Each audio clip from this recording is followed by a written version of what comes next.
Okay, so we continue the graph section here.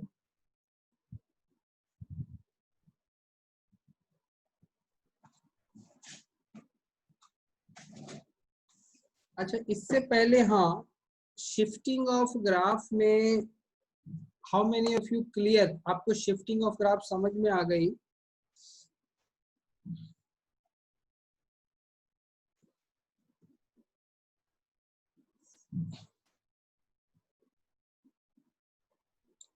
This was the shifting of graph.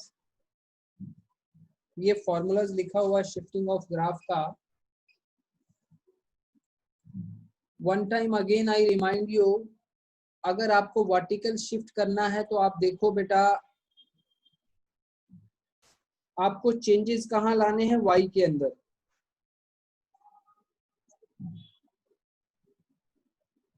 You can see, इस हिस्से को देखो, अगर आपको वर्टिकल शिफ्ट करना है तो चेंजेस वाई के अंदर लाना है, ठीक है. और अगर हॉरिजॉन्टल शिफ्ट करना है, यानी कि एक्सिस के ऊपर शिफ्टिंग मारनी है, तो आपको जो चेंज है वो एक्स के अंदर लाना है, ठीक है. ये लिखा हुआ है यहाँ पे. अब उसके बाद इसको यहाँ पे फिर शॉर्टकट में तो आपको याद रखना पड़ेगा, ठीक है ना. प्लस के का मीनिंग है ऊपर की तरफ जाना. देखो, इस माइनस के को इधर ले आओ, इसको राइट साइड पे ले आओ, तो फिर यहाँ समझना इजी हो जाएगा, ठीक है. तो प्लस के मीन्स अप जाना, और अगर ये वैल्यू माइनस आएगी तो वो डाउन जाना. और यहां पर देखिए, यहाँ पे माइनस एच का मीनिंग क्या है? प्लस एक्स की तरफ जाना. और अगर ये माइनस एक्स की जगह एक्स में प्लस एच अगर आता है तो ये माइनस एक्स की तरफ शिफ्ट होगा. हो गया.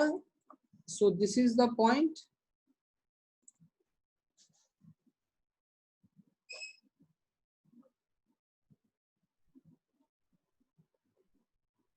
ओके, रूपाली आप अपना डाउट पूछे, क्योंकि यहाँ पे ये ऑन नहीं हो पाएगा. यहाँ पे पता नहीं आज क्या प्रॉब्लम आ रही है. Your mic will not on, या अपने आप ऑन करके देख लो तुम्हारा माइक ऑन होता है तो. और आज की क्लास उन बच्चों को नहीं समझ में आएगी जिन्होंने पिछली क्लास नहीं लगा रखी है भाई, ठीक है. तो कोई ऐसा बच्चा यदि है तो वो अपना देखे, पिछली क्लासेस पहले लगाए.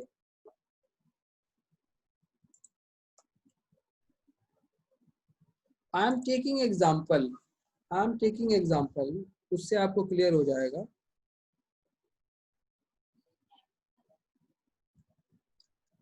मेरे पास एक ग्राफ है,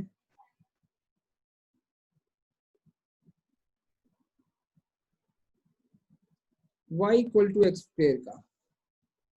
तो सभी को ये ग्राफ आता है बनाना?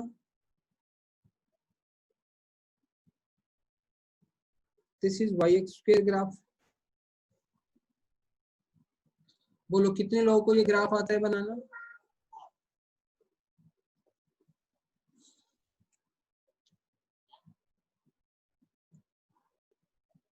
आप सभी को. अब देखो, इसमें हम शिफ्टिंग करेंगे. If I add +3, now you guess with me कि ये ग्राफ अप जाएगा या डाउन जाएगा? अप या डाउन? ये बताओ. If I add +3, लिख के बताना अपने जवाब को. ये ग्राफ ऊपर जाएगा, एंड रिमेम्बर बेटा, ये जब मैं सिर्फ इस x में चेंज करूंगा ना, ये याद रखना, ये +3 मैंने ऐड किया है y के अंदर. रिमेम्बर, इन दोनों में फर्क है बेटा, इन दो सिचुएशन में फर्क है, इसको समझने की कोशिश करो. अगर हम यही चीज यहाँ पे x में ऐड करें तो ये हॉरिजॉन्टल शिफ्ट लेगा और ये लेगा वर्टिकल शिफ्ट। आप देखिए ना, ये डायरेक्टली एक्स में ऐड हो रहा है, और +3 को यहां ऐड करने का मीनिंग क्या निकलेगा? इसका मीनिंग निकला you have subtracted from y। तो आप जिसमें प्लस माइनस करेंगे फर्क वही पड़ेगा, शिफ्टिंग वही आएगी। इस बात को समझ ले। तो कितने बच्चों को ये कम से कम ये पहली बेसिक नॉलेज ये समझ में आई कि वर्टिकल शिफ्ट क्या है और हॉरिजॉन्टल शिफ्ट क्या है, किसको कहते हैं? ठीक है, ये बात आपको समझ में आई। सो डेफिनेटली +3 का मीनिंग है कि ये ऊपर जा रहा है। देखो जो कंफ्यूज होता है ना कि ऊपर जाएगा नीचे, तो वो आपको एग्जैक्ट ग्राफ भी तो आता है बनाना, है ना? तो आप उस एग्जैक्ट ग्राफ से आइडिया लगा लो, तो वो धीरे धीरे आपको याद हो जाएगा कि +3 से ऊपर जाएगा और -3 यहाँ लिखने से वो नीचे जाएगा। अच्छा, दूसरी बात, एक चीज और है, आप x को 0 पुट करके देखो, y कितना आएगा? 3। तो y 3 आने का मीनिंग क्या निकलने वाला है? y 3 का मीनिंग क्या निकलने वाला है?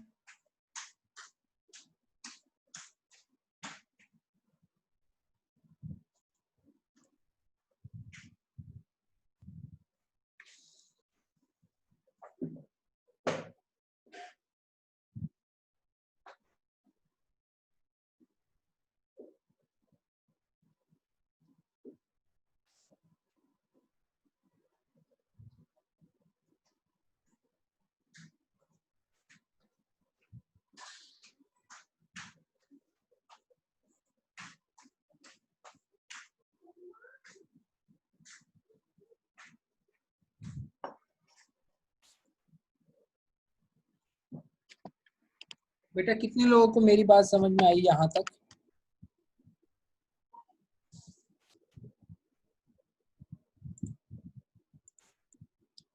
एक मिनट, अब बताओ, ये आपको समझ में आ गया ना, ये ऊपर मैंने कैसे निकाला?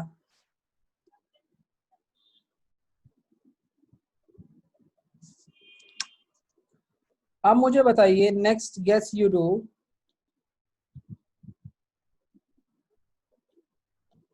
क्या होगा, ये अप या down? Guess very fast, up या डाउन? अप। ठीक है ना, हॉरिजॉन्टल के लिए हम यूज करेंगे लेफ्ट और राइट।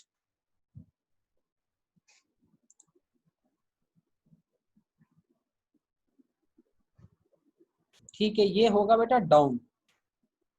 सो बिल्कुल सही।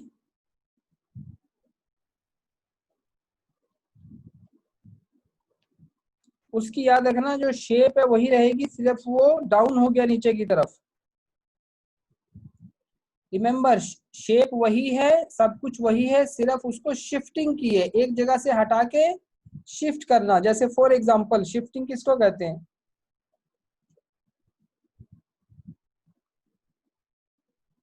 आप देखो, ये क्या है? ये है शिफ्टिंग। इसमें कोई शेप नहीं खराब हो रही है। Remember, there is no effect on shape.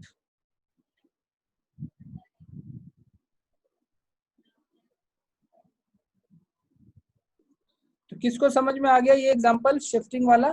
Getting, ये शिफ्टिंग हो रहा है basically. Okay,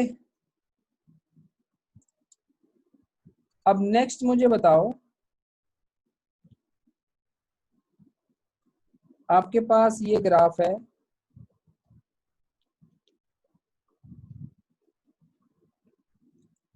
tell me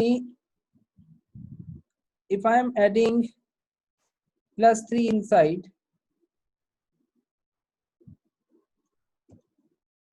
if I am adding +3 inside, तो ये शिफ्ट कौन सा है? पहले तो ये बताओ, इट्स ए वर्टिकल और हॉरिजॉन्टल शिफ्ट?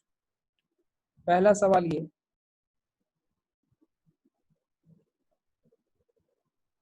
वर्टिकल और हॉरिजॉन्टल, अपने जवाब लिखिए।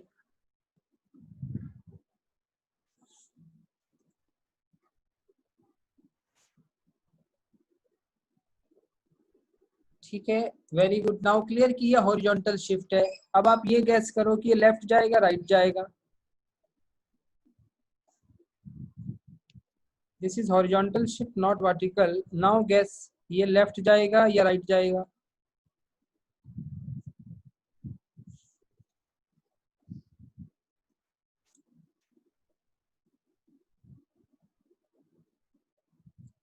तो देखो, दो तरीके हैं, इसको याद भी रख सकते हैं या फिर वेरीफाई भी आप इसको कर सकते हो।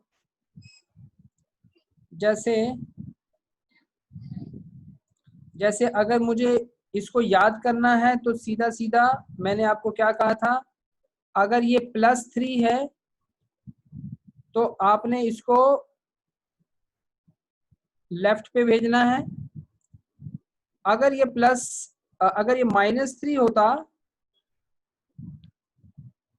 तो आप इसको कहाँ भेजते, इसकी शिफ्टिंग कहाँ मानते?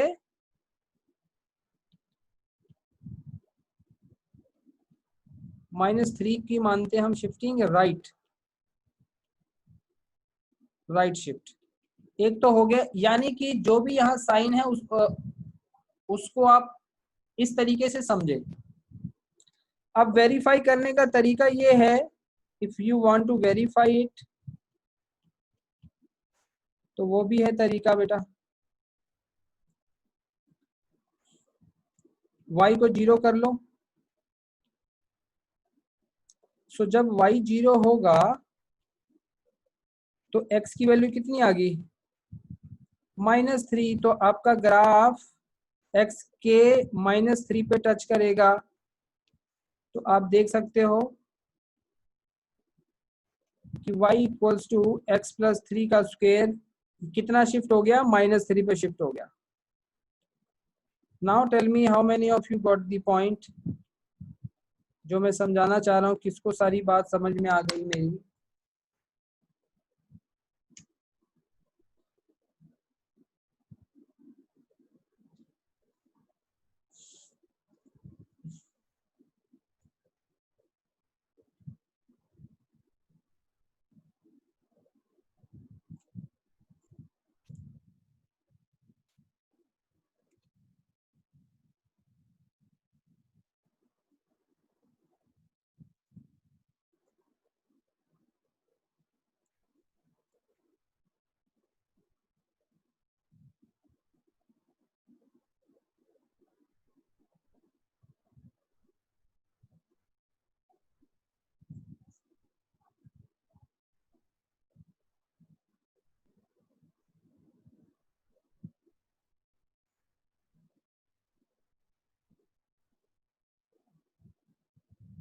हाँ जी, ठीक है। सो ये शिफ्टिंग वाला कॉन्सेप्ट मैंने क्लियर कर दिया आपको। अब ये मैंने आपको पैराबोला पे सिखाया है। ऐसे ही आप इसको चाहे स्ट्रेट लाइन पे लगा लो, चाहे किसी फंक्शन पे आप इसको ट्राई कर सकते हैं।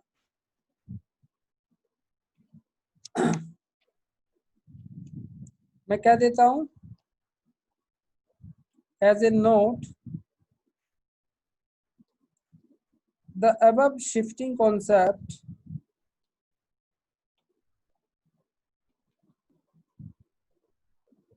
is valid in general.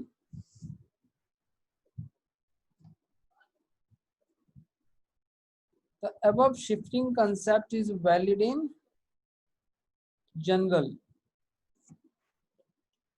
for any function.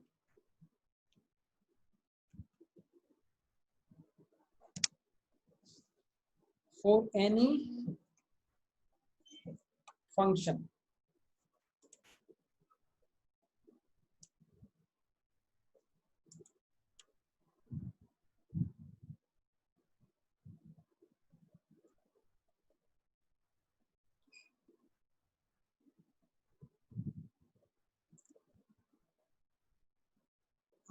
समीक्षा, यहाँ पे जिसमें एक देखो, उसमें बस कॉम्प्लिकेटेड हो जाएगा। पैराबोला के अंदर भी तो y और x तो आ ही रहा है। जैसे फिलहाल अभी जैसे आपने वाई एक्स स्क्वायर में समझा, तो आपके पास एक वाई चाहिए और एक एक्स चाहिए, दो ही चीजें तो चाहिए ना। But that becomes complicated, too much complicated, that complexity we not required. Hyperbola वगैरह जितना हमने समझा है that is more than sufficient. ठीक है, ओके। पर लगाने को तो मतलब लग ही सकता है। I don't think any problem. You can just compare it in that way. हो गया, अब आगे बढ़ते हैं। This is the shifting concept.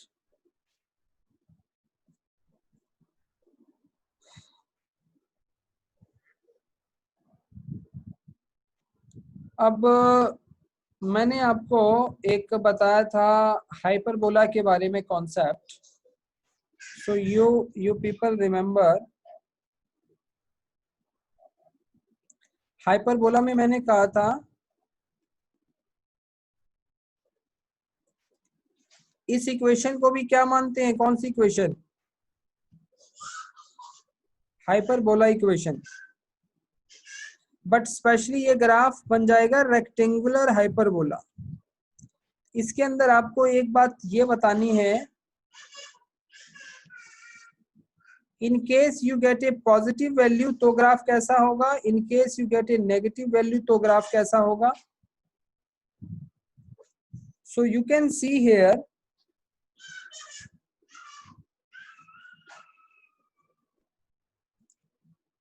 उसके बाद आप यहां देखिए, अगर C पॉजिटिव है तो आपके पास ग्राफ की जो ऑप्शन है वो ये आ गई इस तरीके से, या ये वाली। ठीक है, क्योंकि आप देखो फर्स्ट क्वाड्रेंट और इस थर्ड क्वाड्रेंट में जो x और y का प्रोडक्ट है ये पॉजिटिव रहेगा, this is only possible. But यदि आपका C नेगेटिव है तब आप कौन से क्वाड्रेंट की हेल्प ले सकते हैं, सेकंड और फोर्थ की।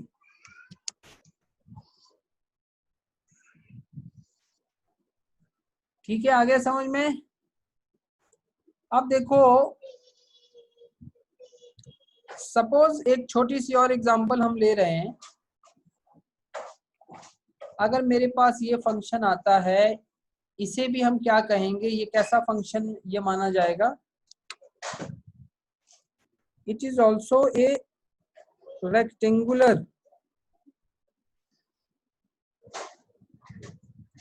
Hyperbola equation. ये भी रेक्टेंगुलर हाइपरबोला इक्वेशन है, बट याद रखना इसका ग्राफ बनाने के लिए, अच्छा इसमें जरा ट्राई मार के देखो क्या वो शिफ्टिंग वाला यहाँ पे, क्या यहाँ पे वो चीज अप्लाई हो रही है, शिफ्टिंग चेक करो।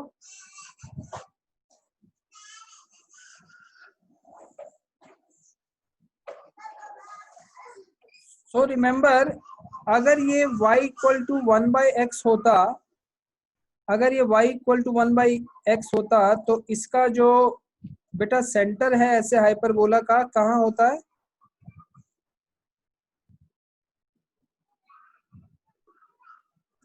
वो सेंटर यहाँ होता है।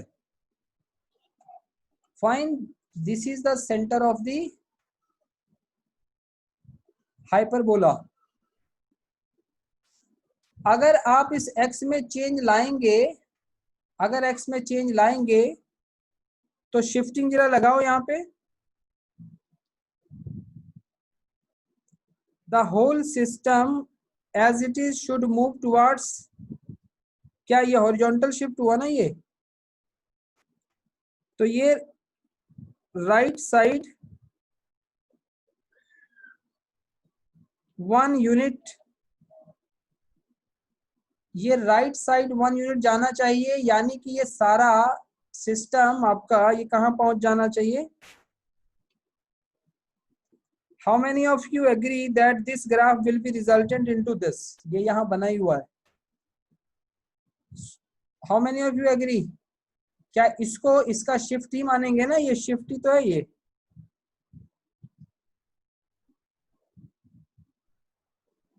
तो देखो शिफ्टिंग कॉन्सेप्ट काफी हेल्प कर देता है बहुत जगह पे, ठीक है। तो ये शिफ्टिंग से ही समझ में आ गया, तो बेटा इसकी जरूरत नहीं है। अदरवाइज एक और यहाँ पे तरीका बताया हुआ है इसको करने का,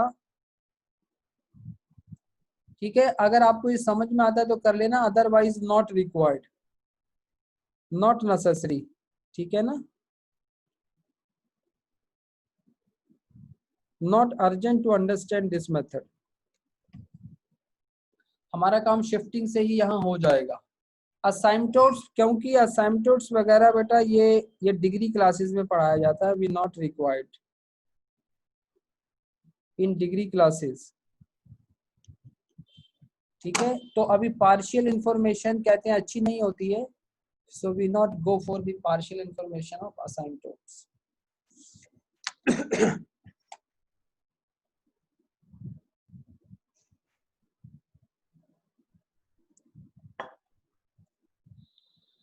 ओके, यहां तक आप समझ गए बात को, समय भी कम बचा है हमारे पास। अब जल्दी जल्दी से मैं कुछ ग्राफ आपको स्टैंडर्ड बता देता हूं। यहाँ पे नोट्स में सारा कुछ सही ढंग से दिया हुआ है। I hope you people must have developed understanding कि जब आप इस टेक्स्ट को पढ़ेंगे आपको इन ग्राफ की शेप्स समझ में आ जाएगी। यहाँ सब कुछ बहुत क्लियर बेटा समझाया हुआ है। तो ये एक्सपोनेंशियल ग्राफ है, इसकी जो शेप है वो इंक्रीज होगी जैसे आप एक्स बढ़ाएंगे, ये एक्स इंक्रीज होगा। जल्दी कवर करते हैं, provided A greater than 1। But अगर आपका ए 0 से 1 होगा तो इसका इफेक्ट क्या हो जाएगा, एक्स को इंक्रीज करेंगे बट ये ग्राफ नीचे चला जाएगा। आप सोच के देख लेना खुद से एग्जांपल लेके। Similarly we go for EX graph.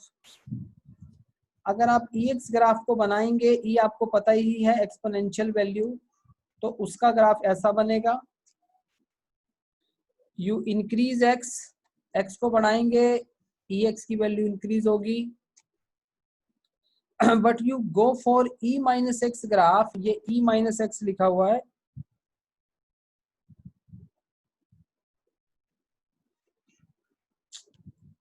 This is y E minus x. तो आपने क्या करना है, इन शेप्स को याद कर लेना है। इन शेप्स को आप खुद से भी बना पाओगे कब, जब आप डेरिवेटिव पढ़ लोगे। इस बात को ध्यान से सुन लीजिए। अभी इनकी शेप्स को सिर्फ x इंक्रीज करके वैल्यू से समझो कि वो इंक्रीज होगा कि डिक्रीज होगा, ठीक है। x को बढ़ाने से y की वैल्यूज क्या आएंगी, कम आएंगी कि ज्यादा आएंगी, पहले से वहां से समझ लेना। Exact shape you able to know when you learn about derivative. Okay, इसको एज ए नोट बना के लिख लो। तो उसके बाद एक मॉडुलस वाला मैं ग्राफ बता देता हूं। मॉडुलस में अगर मुझे e raise to power modulus x का ग्राफ सपोज बनाना है, तो आपको पता है कि मॉडुलस में क्या होता है, अगर x ग्रेटर देन 0 है तो उसे e प्लस एक्स मानते हैं, और x अगर लेस देन 0 है तो उसे e माइनस एक्स मानते हैं। तो आपको करना क्या होगा बेटा, दोनों ही ग्राफ को e प्लस एक्स और e माइनस एक्स को कंबाइन करना होगा। आगे बात समझ में, इन दोनों को कंबाइन करना होगा। सो ऐसे ही आप लॉगरिथम का ये ग्राफ पढ़ लेना, ठीक है। लॉगरिथम का ये log ax का ग्राफ जब a लेस देन 1 हो और a ग्रेटर देन 1 हो, बस इनकी शेप्स पे बेस्ड क्वेश्चन आ सकते हैं। और ऐसे ही ये होमवर्क डाल दे रहा हूं मैं अब। So tomorrow we have a test, और आगे कुछ ट्रिग्नोमेट्रिक के ग्राफ हैं।